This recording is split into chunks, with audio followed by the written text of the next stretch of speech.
Olá, alunos do sexto ano, boa tarde, tudo bem com vocês? Bom, alunos, eu trouxe essa explicação, que é a correção do PET 6 da semana 1, certo? Bom, antes de eu começar essa correção, eu gostaria muito de pedir para vocês darem uma olhada no PET comemorativo, que foi postado no grupo, tá? É muito importante que vocês façam essas atividades também, pois elas valerão uma carga horária de 100 horas, certo?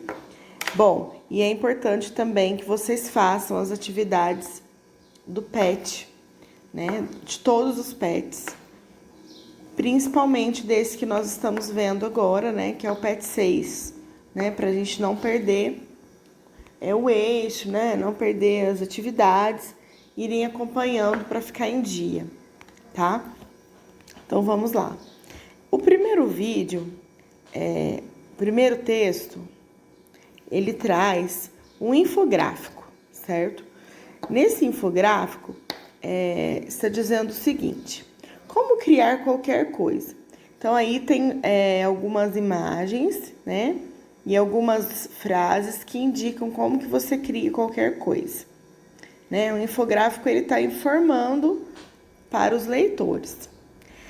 Quando a gente lê esse infográfico, a gente percebe que foi usado muito o verbo no imperativo, que eu já comentei isso com vocês. O verbo no imperativo é aquele verbo que foi conjugado no imperativo, que indica uma ordem ou pedido.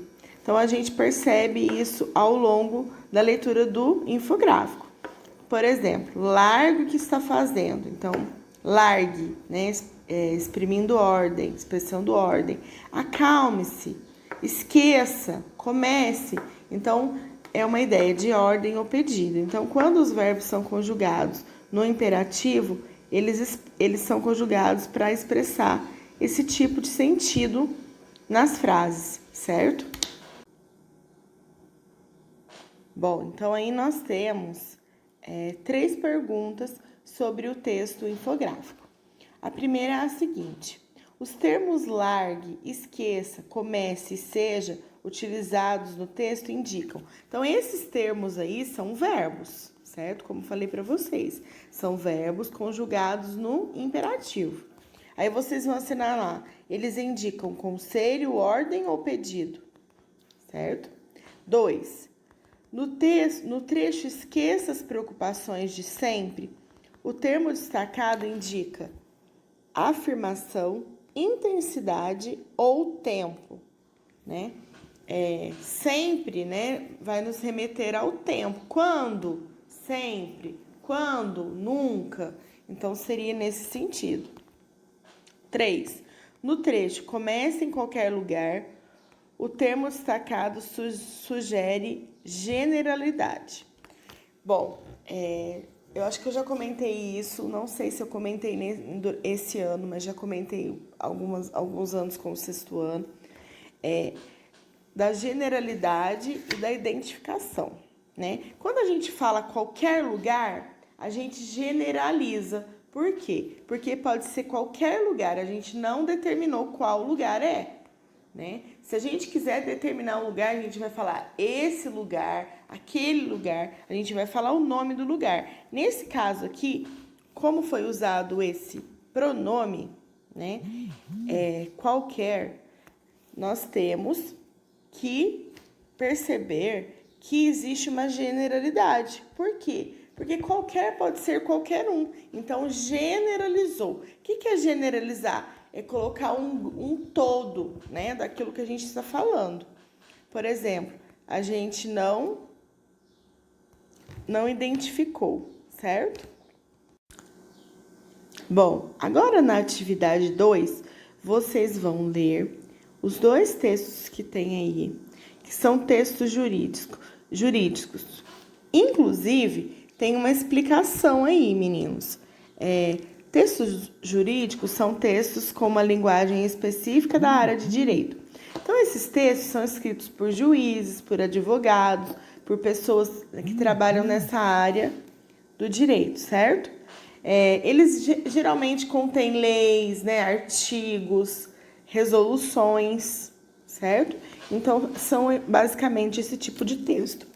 E aí embaixo, nós temos um contrato, né, de locação, que é um texto jurídico, uma vez que ele tem as regras, as cláusulas, né, do contrato. Então, nesse primeiro momento, vocês vão fazer a leitura, certo? Dos dois textos, para a gente responder as perguntas. Bom, aí vamos lá as perguntas, então. Que tipo de contrato é este texto? Então, este texto, ele é um contrato de aluguel de uma casa, ou vocês podem colocar de um imóvel, seria a mesma coisa, certo? Qual o objetivo desse tipo de texto? Então, quando a gente faz o contrato de um imóvel, de uma casa, qual o objetivo, né? É de firmar um acordo. E aí, não só firmar de boca, né? Firmar perante a lei, ter um documento confirmando esse acordo, certo? Então, esse acordo é feito entre o dono da casa e a pessoa que está fazendo a locação, tá? Aí tá perguntando na número 3, quais os termos podem ser considerados termos jurídicos?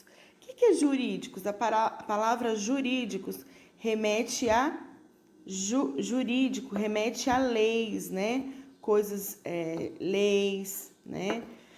Cláusulas, partes, locador, locatário, código, lei, instrumento particular de contrato, qualificação das partes, portador. Então, essas são as partes, né, consideradas importantes desse tipo de texto. São todos itens que fazem parte da lei, né? Os códigos, a lei, né? A qualificação das pessoas que estão participando do contrato, né? Com a documentação.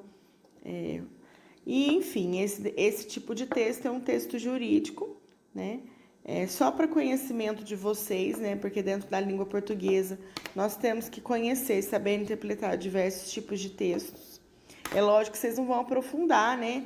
Nas cláusulas, essas coisas, porque isso aí, a não ser que vocês queiram ser advogados ou juízes futuramente. Mas a gente tem que saber identificar, né, o tipo de texto. Então, é essa que é a intenção. Então, quando vocês pegarem um texto assim, vocês já vão ter uma familiarização, já vão conseguir identificar, certo? Bom, essa é a correção, né, da semana 1 do PET 6 de português. Eu quero que todos façam as atividades, não deixem acumular, porque depois fica muita coisa.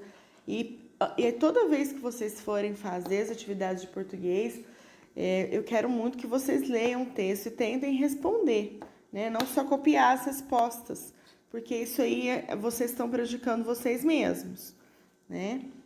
Então, seria muito importante que vocês tentassem construir a resposta de vocês, né? Lógico que baseando no que eu falei, baseando na explicação, mas vocês construírem as próprias respostas, certo? Boa tarde para vocês, fiquem com Deus.